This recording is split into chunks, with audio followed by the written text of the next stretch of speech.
from the heart of Delta State. You are tuned in to Srtv Asaba.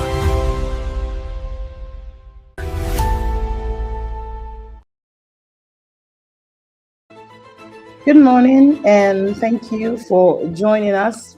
This is Srtv Morning News, reaching you live from our studios in Asaba. I'm Obama Gabriel Joy. It's a pleasure to have you with me this morning. Here are the stories making headlines across the country. Tinubu urges religious leaders to speak against terrorism and kidnapping. Peer groups Osun as residents reportedly hide party colors amid politically motivated and cult-related killings. 16 people rescued alive after building collapses in Kano. Travelers stranded as residents block the Mokwa-Bida highway over alleged abductions. The NDLEA arrests an Italy-based businessman after he allegedly ingested 98 wraps of cocaine. Lagos residents decry nearly 2 weeks without electricity as EKEDC promises restoration. Nigeria begins a fresh EITI validation exercise as global accessors arrive to evaluate reforms in the oil and gas sector. Airlines reportedly borrow more than 60 billion naira to finance aviation fuel amid rising operating costs. And in sports, Cameroon defeat defending champions Nigeria 1-0 to reach the semi-finals of the 2026 Women's Africa Cup of Nations. Those are the headlines, and now the news in detail. The President, Bola Ahmed Tinubu, has called on religious and spiritual leaders to consistently speak against terrorism, kidnapping, banditry, and the use of religion to justify violence. The President made the call in Kano in a goodwill message delivered on his behalf by the Secretary to the Government of the Federation, George Akume, at the Grand Malud of Sheikh Ahmad Al-Tijani. Tinubu said religious leaders had an important role to play in confronting violence, extremism, and the manipulation of faith for destructive purposes. We urge religious institutions and networks to strengthen peace education, religious literacy, scholarship, and the moral development of young people. The President also called on religious leaders to promote justice, compassion, responsibility, and peaceful resolution of grievances. He cited figures from the United Nations High Commissioner for Refugees saying 117.8 million people were forcibly displaced worldwide at the end of 2025. He said the global challenges of conflict, violent extremism, terrorism, climate and food shocks, and transnational crime had made the intervention of spiritual leaders increasingly important. The President also said the Tijaniya community, with its extensive networks across West Africa, North Africa, and other parts of the world, could play an important role in reconciliation, countering violence, extremism, guiding young people, and supporting humanitarian efforts. Meanwhile, fear is reportedly spreading across Osun State ahead of the August 15th governorship election, with some residents and politicians avoiding clothing and other items bearing political party colors or insignia. The development follows a wave of politically motivated and cult-related killings in parts of the state. The Nigerian Police Force has documented at least 30 politically motivated killings in Osun. The election is expected to be a three-way contest involving the incumbent governor, Ademola Adeleke of the Accord Party, the All Progressive Congress candidate, Bola Oyebamiji, and the African Democratic Party Congress, Najim Salam. In response to the security concerns, the Inspector General of Police, Tunji Disu, announced that at least 4 police officers will be deployed to each polling unit across the state.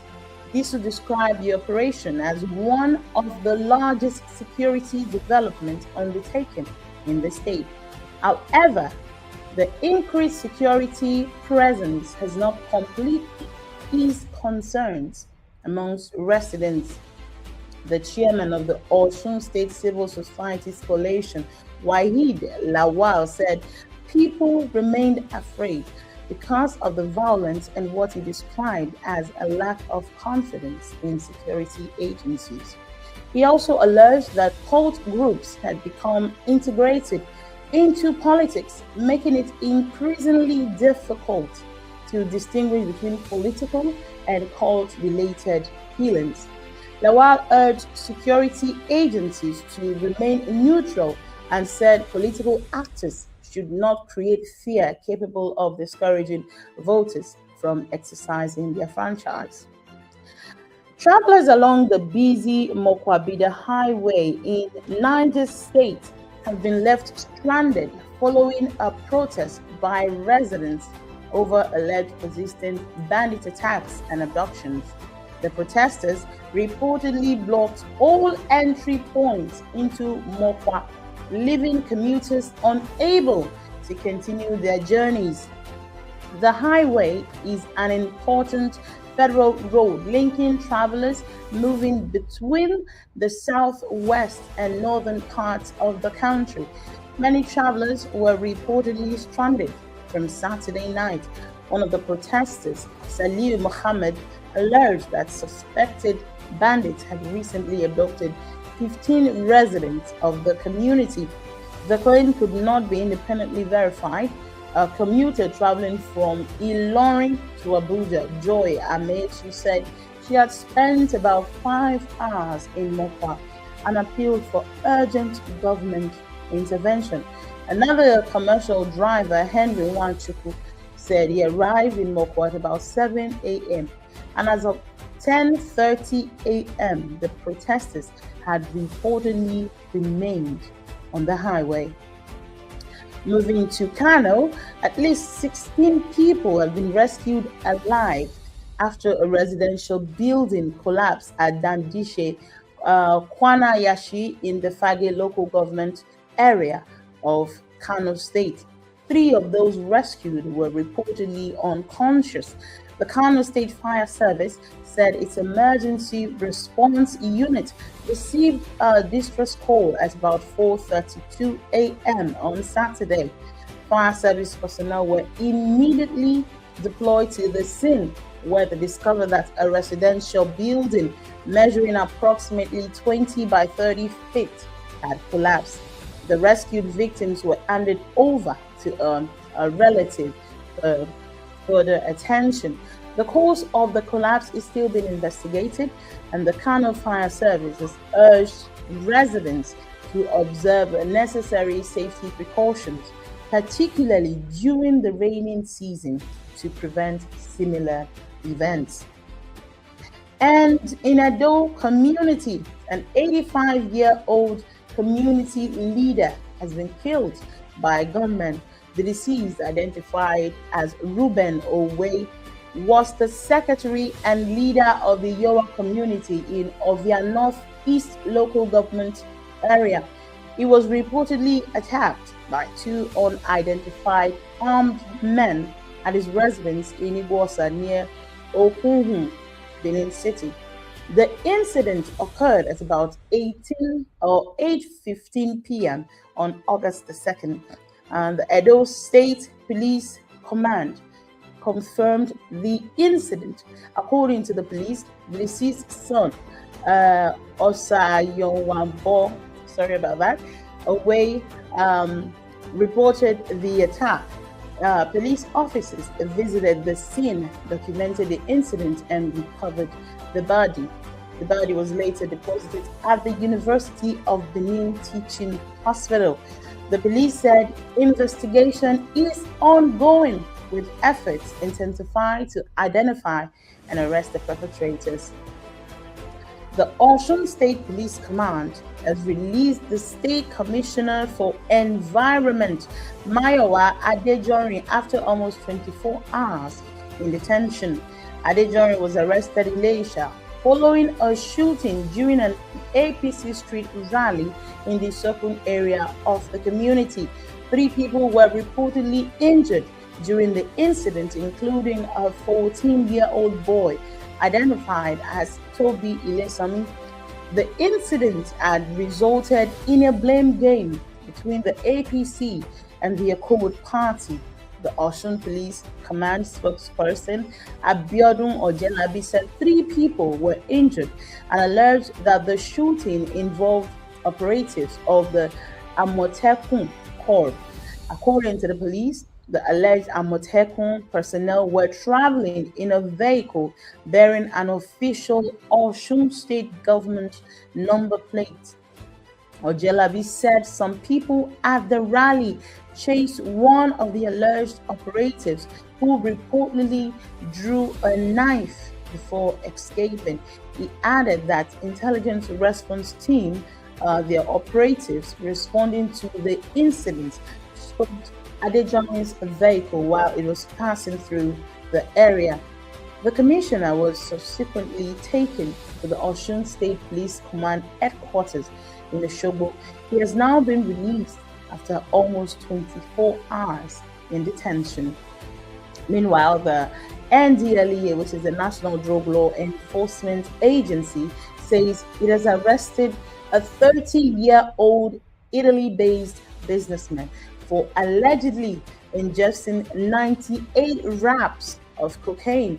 The suspect, identified as Joseph Cyril, was arrested at the Akamu Ibiam International Airport in Enugu while preparing to travel to Italy through Addis Ababa and France. The NDLEA said he was subsequently placed under excretion observation, during which he expelled 98 wraps of cocaine weighing 1.510 kilograms.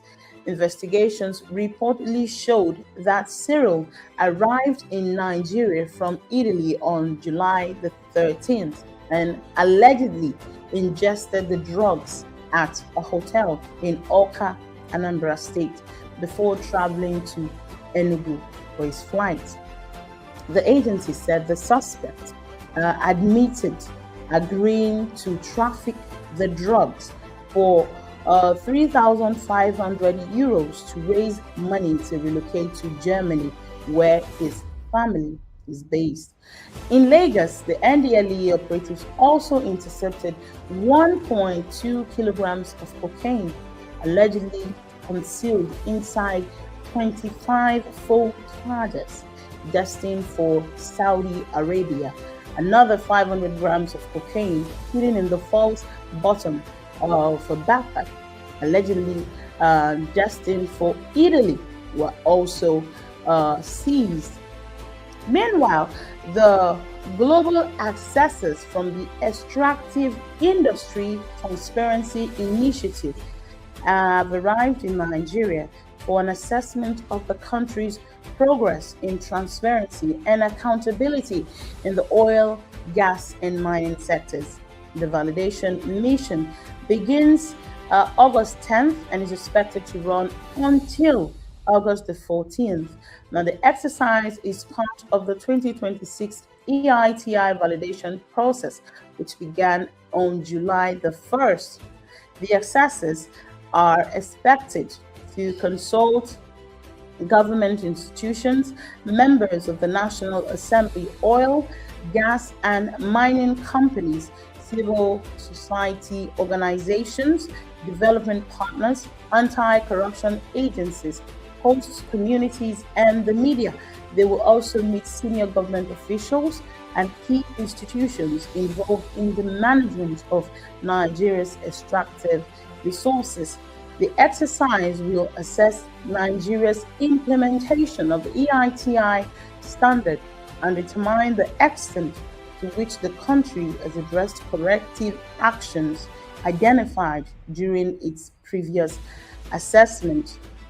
The assessment comes as Nigeria seeks to deepen reforms in the extractive sector, attract investment, and strengthen transparency in the management of its natural resources. The outcome of this current validation is expected to influence the direction of further reforms in the sector. The Nigerian airlines have reportedly accumulated more than 60 billion naira in loans from local banks to finance aviation fuel and persistently high Jet A1 prices. A member of the board of trustees of the Airline Operators of Nigeria, Roland Iyayi, disclosed this in an interview. He said some airlines were owing more than 60 billion naira to local banks simply to procure fuel and sustain operations. According to him, the financial burden has continued to increase because measures proposed by stakeholders to reduce the cost of aviation fuel have not produced concrete results. The AON had earlier threatened to shut down operations in February because of escalating fuel prices. The Minister of Aviation and Aerospace Development, Festus Kenyama, subsequently intervened. Now, the rising cost of aviation fuel continues to place pressure on the finances of Nigerian airlines and their ability to maintain sustainable operations. In Lekki, the residents decry 2 weeks power outage. They are demanding the urgent intervention after part of the area reportedly spent almost 2 weeks without electricity. The residents said the outage followed a transformer fault and accused the ECO electricity distribution company of poor communication and delayed responses. They said the prolonged blackout had resulted in spoiled food and increased spending on fuel for generators. Residents appealed to EKEDC to restore electricity to Alhaji Akeem Odumosu Street and other affected areas. One resident, Taiwo Bolodeoku, said the transformer had blown up with a loud bang almost 2 weeks earlier, but residents had received no clear information on when it would be repaired. Another resident, Margaret Shogbeson, described the situation as frustrating. David Nezaya, who works from home, said the outage forced him to depend heavily on his generator, despite the high cost of petrol. EKEDC official Adeyemi Razak, however, said the company was working to restore power. He said materials required for the repair had been approved by the company's head office but had not yet been released. He expressed hope that materials would arrive during the week and that repairs could be completed. Meanwhile, the Kebbi State chapter of the People's Democratic Party has denied reports that it endorsed Governor Nasir Idris of the All Progressive Congress for the 2027 governorship election. The controversy followed a declaration by a group of PDP stakeholders and supporters in Birnin Kebbi in support of the governor's re-election. The group was led by former Chief of Army Staff Lieutenant General Ishaya Bamayi and other political figures. However, the Kebbi PDP chairman, Alhaji Usman Su, said The declaration did not represent the position of the party. He described the PDP as united and committed to its candidates ahead of the 2027 general elections. Through urged party members and supporters to disregard reports suggesting that the PDP had abandoned its political platform or adopted the APC candidate.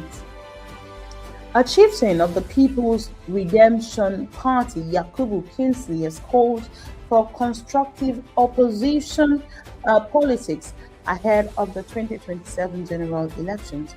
Kingsley was reacting to comments by former Cross River State Governor and PRP presidential candidate Donald Duke concerning the Lagos-Calabar Coastal Highway.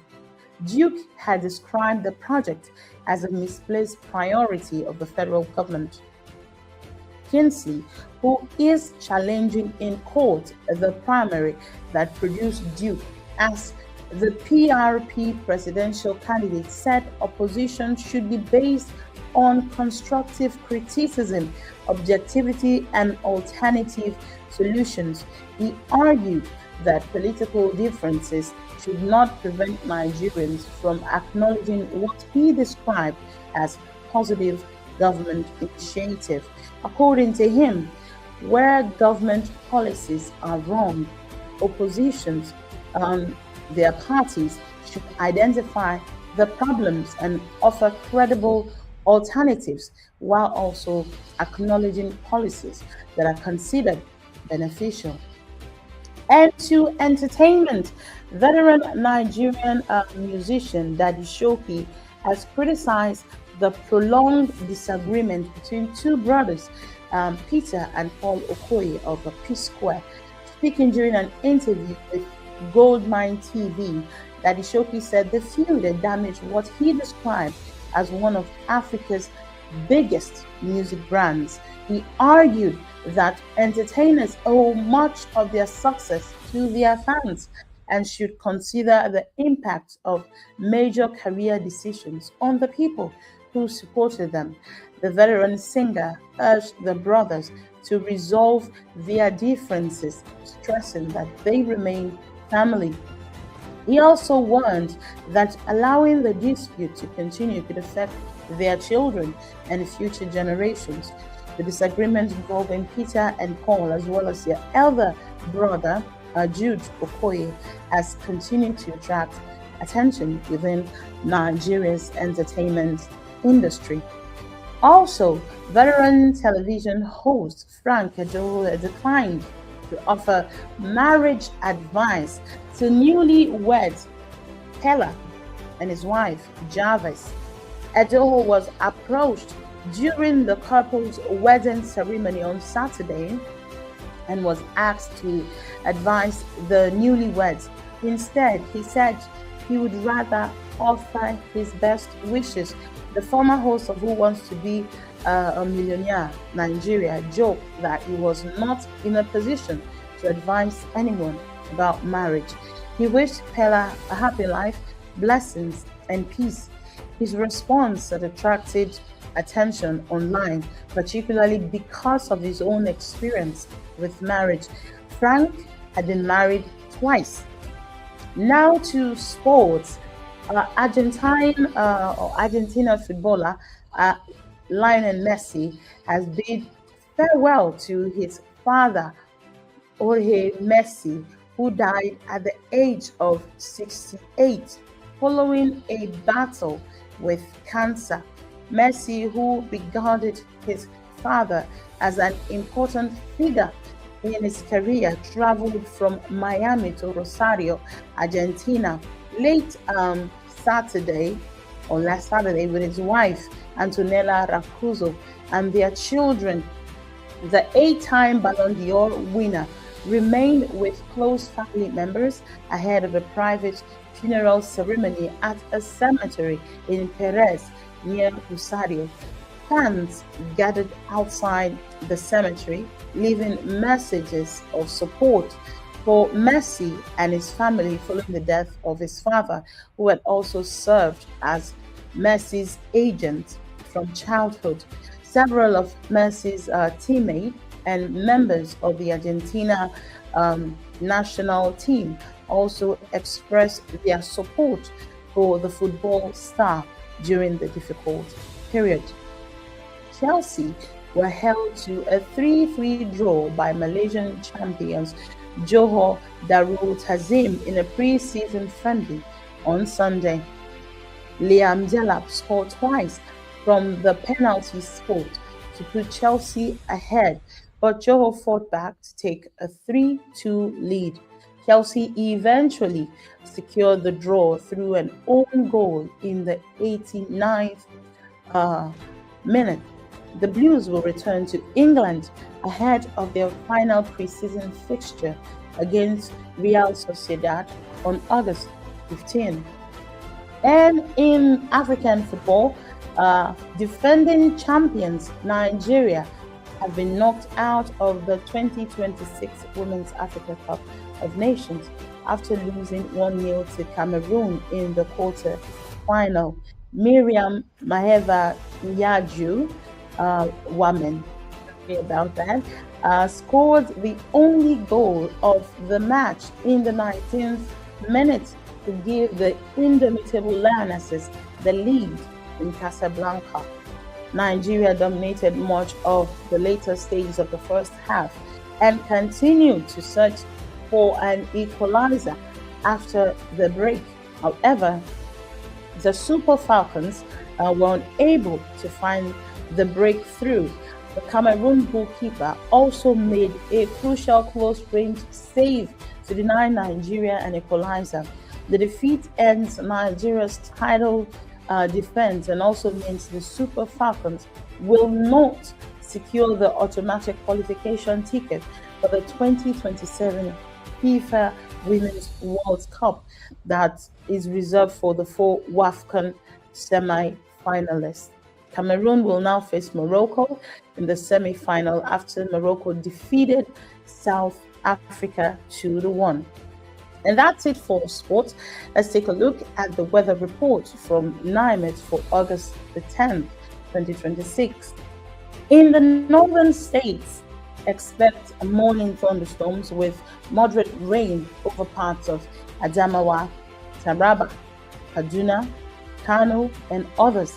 Later in the afternoon, moderate thunderstorms will continue across parts of Borno, Yobe, and Kaduna, while in the central state, cloudy mornings with light thunderstorms are expected, especially in the Federal Capital Territory, Niger, and Kwara. By the afternoon, moderate thunderstorms will spread across the region. In the southern states, expect cloudy skies with light morning rain over parts of Ebonyi, Lagos, Delta, and others. Later, moderate rain will become widespread across the southern region. It is advisable that strong winds may precede thunderstorms, so commuters, residents are to avoid flooded roads, and airlines should get airport-specific weather briefings for safe flight planning. You're advised to stay weather smart. And that's it for SRTV Morning News. Thank you so much for watching. I'm Obawan Gabriel Joy. Coming up at 10 is State of the Nation with Daddy Chris. Stay tuned to SRTV. Have a productive Monday. Good morning.